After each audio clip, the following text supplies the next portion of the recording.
ನಮಸ್ಕಾರಗಳು ಬಾಸ್, ಎಲ್ರಿಗೂ welcome back to my YouTube channel ಅಂತ ಹೇಳ್ತಾ, ಎಸ್ ಕೊನೆಯಲ್ಲಂತೂ ನಮ್ಮ ಇಂಡಿಯಾ ಅಂತೂ ವುಮೆನ್ಸ್ಗಳು ಓಡಿಯೋ ವರ್ಲ್ಡ್ ಕಪ್ನಂತೂ ವಿನ್ ಆದ ತಕ್ಷಣ ಇವಾಗ ಓಡಿಯೋ ವರ್ಲ್ಡ್ ಕಪ್ ಆಯ್ತು, ಅದೇ ರೀತಿ PKL ಎರಡೂ ಕೂಡ ಆಯ್ತು. ಇನ್ನೇನಿದ್ರು ಕೂಡ IPL ನ ಸುದ್ದಿ ಅಂತಾನೆ ಹೇಳ್ಬೋದಾಗಿದೆ. ಟ್ರೇಡಿಂಗ್ ಅಲ್ಲಂತೂ ನಮ್ಮ RCB ಹೈ ಲೆವೆಲ್ ಅಲ್ಲಿ ಕಾಣಿಸ್ಕೊಳ್ತಿದ್ದು ಈ ಪ್ಲೇಯರ್ಸ್ ಗಳು ಟ್ರೇಡ್ ಆಗಬಹುದು ಅಂತ.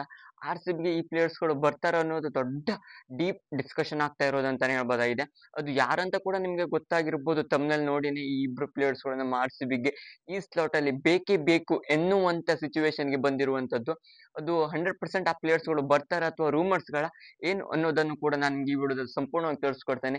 ಇನ್ನು ಬೇಜಾನ್ ಪ್ಲೇಯರ್ಸ್ ಗಳ ಟ್ರೇಡ್ ಗಳು ಸುದ್ದಿಯಲ್ಲಿರೋದು, ಅದು ಎಲ್ಲವನ್ನ ನಾನು ನಿಮ್ಗೆ ನೆಕ್ಸ್ಟ್ ವಿಡಿಯೋದಲ್ಲಿ ತಿಳಿಸ್ತೇನೆ. ಆದ್ರೆ ಈ ಒಂದು ವಿಡಿಯೋದಲ್ಲಿ ನಮ್ಮ RCBಯ ಬಿಗ್ ಟ್ರೇಡ್ ಗಳು ಯಾವ್ಯಾವ್ದು ಅನ್ನೋದನ್ನು ಕೂಡ ನಾನು ನಿಮ್ಗೆ ತಿಳಿಸ್ಕೊಡ್ತೇನೆ. ಅದಕ್ಕೂ ಮೊದಲಾಗಿ ಚಾನಲ್ ಅನ್ನು ವಿಸಿಟ್ ಮಾಡ್ತಾ ಹೊಸಬ್ರಾಗಿದ್ರೆ ಚಾನಲ್ ಒಂದು ಬೇಗನೆ ಸಬ್ಸ್ಕ್ರೈಬ್ ಮಾಡ್ಕೊಂಡು ನೋಟಿಫಿಕೇಶನ್ ಆನ್ ಮಾಡ್ಕೊಂಡು ಬೆಲ್ ಐಕಾನ್ ಪ್ರೆಸ್ ಮಾಡ್ಕೊಳ್ಳಿ ಅಂತ ಹೇಳ್ತಾನೆ. ಮಾಡೋಂತ ವಿಡಿಯೋ ನಿಮಗೆ ಮೊದಲಿಗೆ ನೋಟಿಫಿಕೇಶನ್ ಮೂಲಕ ಬರುತ್ತೆ.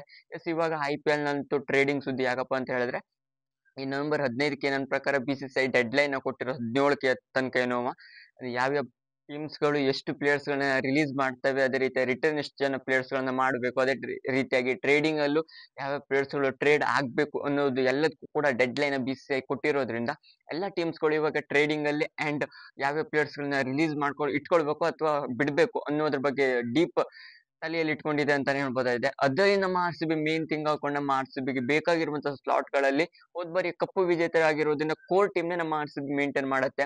ಒಂದು ಟಾಪ್ 4 ಟೀಮ್ಸ್ ಗಳು ಯಾವ್ಯಾವ್ದೊಂದು semifinalist and runner ups and finalist ಅಲ್ಲಿ ಬಂದಿರುವಂತ ಆಗಿರುವಂತ ಟೀಮ್ಸ್ ಗಳಂತೂ 100% ಅವರು ಕೋರ್ ಟೀಮ್ ನೇ ಮೇಂಟೈನ್ ಮಾಡೋದಂತೂ ಹೌದು.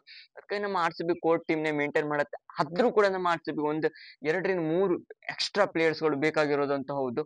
ಅಲ್ಲಿ ಒಂದೆರಡು ಸ್ಲಾಟ್ ಅಲ್ಲಿ ಹೋದ್ ಬಾರಿ ಪೂರ್ ಪರ್ಫಾರ್ಮೆನ್ಸ್ ನಮ್ಮ RCB ಸ್ವಲ್ಪ ಟ್ರಬಲ್ ಇತ್ತು. ಆ ಒಂದು ಸ್ಲಾಟ್ ಯಾವ ಸ್ಲಾಟ್ ಅಂತ ಕೇಳೋದಾದ್ರೆ, ನಂಬರ್ 3 ಆರ್ ನಂಬರ್ 4 ಅಲ್ಲಿ ರಜತ್ ಅವ್ರು ಬಂದ ತಕ್ಷಣ ಬರುವಂತ ಸ್ಲಾಟ್ ಅಲ್ಲಿ ನಮ್ಮ RCB ಸ್ವಲ್ಪ ಡೀಪ್ ಸ್ಟ್ರಗಲ್ ಮಾಡ್ತಿರೋದಂತ ಹೌದು. ಅಲ್ಲೊಬ್ಬ ಜೆನ್ಯೂನ್ ಬ್ಯಾಟರ್ ಬೇಕಾಗಿತ್ತು ನಮ್ಮ RCBಗೆ.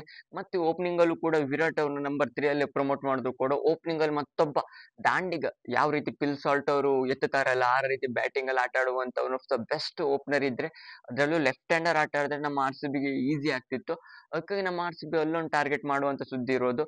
ಮೇನ್ ಹಾಕೊಂಡು ಓಪನಿಂಗ್ ಅಲ್ಲಿ ಅಂತ ಬಂದ್ರೆ ನಮ್ಮ RCBಗೆ ರಾಜಸ್ಥಾನದಿಂದ ಇವಾಗ ಜೈಸ್ವಾಲ್ ಅವರು ಟ್ರೇಡ್ ಆಗ್ತಾರಂತ ಸುದ್ದಿ ಬಿದ್ದಿರೋದಂತಾನೆ ಹೇಳ್ಬೋದಾಗಿದೆ. ಇದಾದ ನಮ್ಮ RCBಗೆ ದಿ ಬೆಸ್ಟ್ ಆಗುತ್ತೆ. ಯಾಕಪ್ಪ ಅಂತ ಹೇಳಿದ್ರೆ, ಜೈಸ್ವಾಲ್ ಅವರು ಯಾವ ರೀತಿ ಹಿಟ್ಟರ್ ಅಂತ ಹೇಳಿದ್ರೆ ಒನ್ ಆಫ್ ದ ಕ್ರೇಜಸ್ ಹಿಟ್ಟರ್ ಅಂತ. ಆದ್ರೆ ರಾಜಸ್ಥಾನ್ ರಾಯಲ್ಸ್ ಇಲ್ಲಿ ಜೈಸ್ವಾಲ್ ಅವ್ರನ್ನ ಬಿಡತ್ತಾ ಅನ್ನೋದು ಮೇನ್ ಥಿಂಗ್ ಹಾಕೊಂಡಿರೋದು. ಅವ್ರನ್ನ ಬಿಟ್ರಂತೂ ನಮ್ಮ RCB ಟ್ರೇಡಿಂಗ್ ಅಲ್ಲಿ 100% ಯಾರನ್ನಾದ್ರು ಲಿವಿಂಗ್ ಸ್ಟೋನ್ ಅವ್ರನ್ನ ಕೊಟ್ಟಾದ್ರು ಜೈಸ್ವಾಲ್ ಅವ್ರನ್ನ ಪರ್ಚೇಸ್ ಮಾಡಬಹುದು. ಆದ್ರೆ ಇದು ಟ್ರೇಡಿಂಗ್ ಆಗತ್ತೆ ಅನ್ನೋದು 100% ಶ್ಯೂರ್ ಅಂತೂ ಅಲ್ಲ. ರಾಜಸ್ಥಾನದಿಂದನೂ ಕೂಡ ಜೈಸ್ವಾಲ್ ಅವ್ರಿಗೆ ಕ್ಯಾಪ್ಟನ್ಸಿ ಸಿಗುವಂತ ಸಾಧ್ಯತೆ, ಸಂಜು ಸ್ಯಾಮ್ಸನ್ ಅವರು ನನ್ನ ಪ್ರಕಾರ ಇರುವಂತ ಸಾಧ್ಯತೆನೂ ಕೂಡ ಇರ್ಬೋದು. ನನ್ನ ಪ್ರಕಾರ ರಾಜಸ್ಥಾನ್ ರಾಯಲ್ಸ್ ಜೈಸ್ವಾಲ್ ಅವ್ರನ್ನ 100% ಶ್ಯೂರ್ ಹಾಕೊಂಡು ಬಿಡ್ತಾರೆ ಟ್ರೇಡಿಂಗ್ ಅಲ್ಲಿ, ಅಥವಾ ಟ್ರೇಡಿಂಗ್ ಗೆ ಮಾಡ್ಕೊಳ್ತಾರೆ ನಮ್ಮ RCB ಪರವಾಗಿ ಅನ್ನೋದು ಕೂಡ ನನ್ನ ಪ್ರಕಾರ ಡೌಟ್ಫುಲ್ ಆಗಿ ಕಾಣಿಸ್ಕೊಳ್ತಿರೋದು. ಮತ್ತೇನಪ್ಪಾ ಅಂತ ಹೇಳಿದ್ರೆ, ನಮ್ಮ RCB ಮೇಜರ್ ಹಾಕೊಂಡು ನಂಬರ್ 4 ಆರ್ ನಂಬರ್ 3 ಅಲ್ಲಿ ರಜತ್ ಅವರು ಬಂದ ತಕ್ಷಣ, ಅಥವಾ ಅದರ ನಂತರ ಅವರು ನಂಬರ್ 5th ಅಲ್ಲಿ ಅದು ನಂಬರ್ 4 ಅಲ್ಲಿ ರಜತ್ ಅವರು ಬರ್ತಾರೆ, ನಂಬರ್ 3 ಅಲ್ಲಿ ವಿರಾಟ್ ಅವರು ಬಂದ್ರು ಕೂಡ number 5th or 4th slot ಅಲ್ಲಿ ಮೇನ್ ಹಾಕೊಂಡು ಒಬ್ಬ ಜೆನ್ಯೂನ್ ಇಂಡಿಯನ್ ಬ್ಯಾಟರ್ ಬೇಕಾಗಿತ್ತು. ಅಲ್ಲಿ ಹಿಟ್ಟರು ಕೂಡ ಆಗ್ಬೇಕು, ಮತ್ತೆ ಮ್ಯಾಚ್ ವಿನ್ನಿಂಗ್ ಪರ್ಫಾರ್ಮೆನ್ಸ್ ಕೂಡ ಬರಬೇಕು. ಅದಕ್ಕಾಗಿ ಇಲ್ಲಿ ತಿಲಕ್ ವರ್ಮಾ ಅವ್ರು 100% ಶ್ಯೂರ್ ಆಗಿರ್ತಾರೆ ಅಂತಾನೆ ಹೇಳ್ಬೋದಾಗಿದೆ ಆ ಒಂದು ಸ್ಲಾಟ್ ಅಲ್ಲಿ. ಆದ್ರೆ ಇವ್ರನ್ನು ಕೂಡ ಮುಂಬೈ ಇಂಡಿಯನ್ಸ್ ಬಿಡ್ಬೇಕಲ್ಲ. ತಿಲಕ್ ವರ್ಮಾ ಅವರು ಕೂಡ ಎಕ್ಸ್ಟ್ರಾರ್ಡಿನರಿ ಪರ್ಫಾರ್ಮೆನ್ಸ್ ಈ ಬಾರಿ ಏಷ್ಯಾ ಕಪ್ ನಲ್ಲಿ ಬಂದಿರೋದ್ರಿಂದ ಅವರು ಕೂಡ ಸಬ್ಲೈನ್ಸ್ ಫಾರ್ಮ್ ಅಲ್ಲಿ ಇದ್ದಾರೆ. ಅವರು ಕೂಡ ಬ್ಯಾಟಿಂಗ್ ಅಲ್ಲೂ ಕೂಡ ಎಲ್ಲೂ ಕೂಡ ಕುಂದು ಕೊರತೆ ಇಲ್ಲ. Batting, fielding and bowling A to Z 3 format ಅಲ್ಲೂ ಕೂಡ ಎತ್ತಿದ ಕೈ ತಿಲಕ್ ವರ್ಮಾ ಅವರು. ಆ ರೀತಿನ ಅವ್ರ ಪರ್ಫಾರ್ಮೆನ್ಸ್ ಕೂಡ ಈ ಬಾರಿ ಏಷ್ಯಾ ಕಪ್ ಅಲ್ಲಿ ಬಂದಿರೋದು.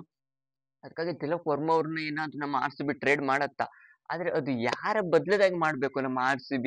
ಜೆನ್ಯೂನ್ ಈ ಬದಿಗೆ ಯಾರಾದ್ರೂ one of the best player ಇದ್ರೆ ಮಾತ್ರ ಅವ್ರ ಕಡೆಗೆ ಟ್ರೇಡಿಂಗ್ ಗೆ ಮುಂಬೈ ಇಂಡಿಯನ್ಸ್ ಒಪ್ಕೊಳ್ಳೋದು. ಇಲ್ಲಂತ ಎರಡು ಟೀಮ್ಸ್ ಗಳು ಅಂಡ್ ಎರಡು ಪ್ಲೇಯರ್ಸ್ ಗಳ ನಡುವೆ ಡಿಸ್ಕಷನ್ ಆದಾಗ ಮಾತ್ರ ಟೀಮ್ಸ್ ಗಳು ಒಪ್ಪಂದದಿಂದ ಈ ಟ್ರೇಡಿಂಗ್ ಆಗ್ಬೇಕಷ್ಟೇ. ಬಿಟ್ರೆ ಅಥವಾ ಆಕ್ಷನ್ ಏನಾದ್ರು ಬಿಡತ್ತ ಮುಂಬೈ ಇಂಡಿಯನ್ಸ್ ಕೇಳೋದಾದ್ರೆ, ನನ್ನ ಪ್ರಕಾರ ತಿಲಕ್ ವರ್ಮಾ ಅವ್ರನ್ನ 100% ಆಕ್ಷನ್ ಗಂತೂ ಬಿಡಲ್ಲ. ಯಾಕಪ್ಪ ಅಂತ ಆ ರೀತಿ one of the best hitter ಅವರು.